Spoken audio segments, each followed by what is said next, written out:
Hi there.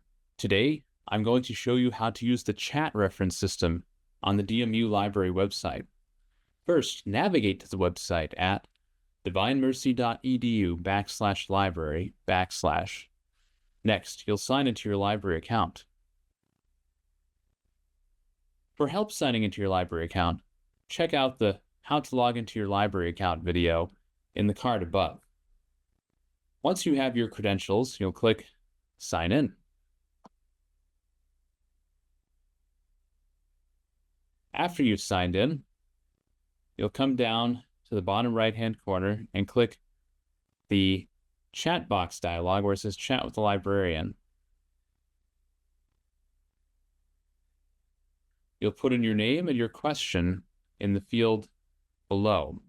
Please note, a real librarian will answer your question. This will not be answered by a bot or AI. If you'd like to start a chat from the front page of the university website, you'll come down to the Teal chat box at the bottom right-hand corner, click it, and likewise enter your name and question, and then click Start Chat. Hope this was helpful. If you have any questions, please contact the library staff. Thank you.